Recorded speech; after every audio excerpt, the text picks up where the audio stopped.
Good morning, everyone. Reverend Sandra Bargman here, your life anatomy leader, tuning in from my home in the Catskill Mountains.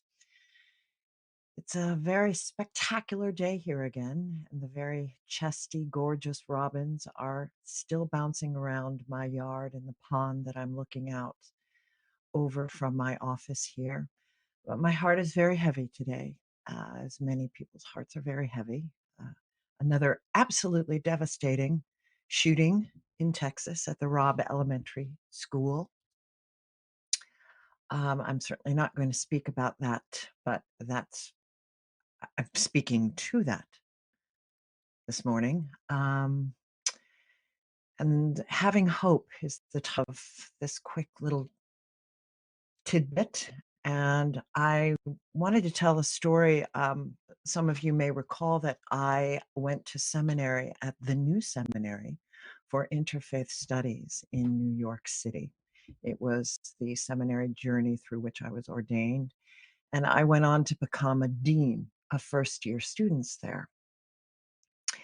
And oftentimes my students would come to me to have check-ins and counseling and just holding space and downloading about the work. And often I would hear the phrase, the universe will deliver it when I'm ready for it.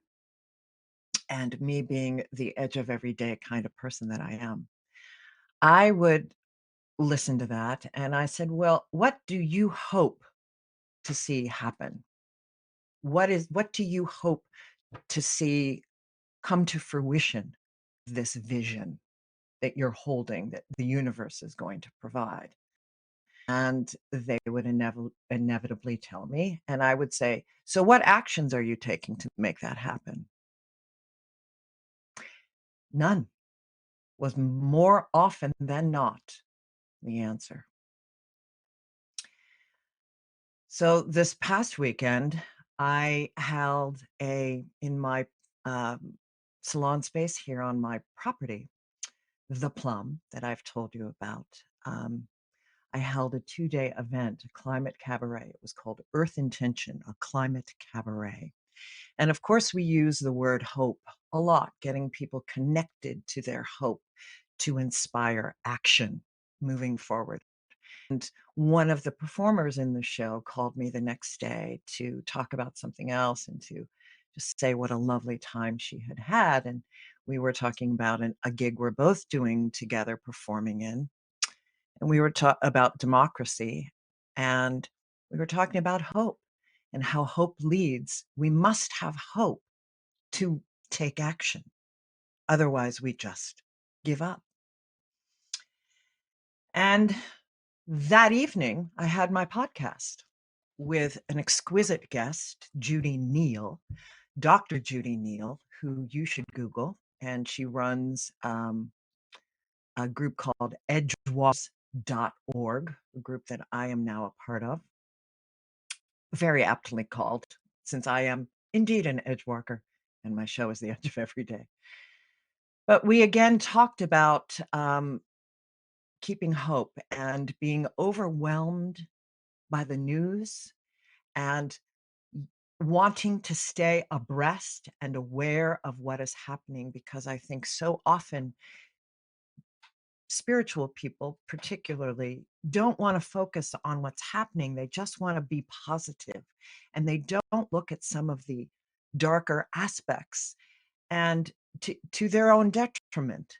I understand the concept of holding the vision of what it is we want to see in the world and the power of that.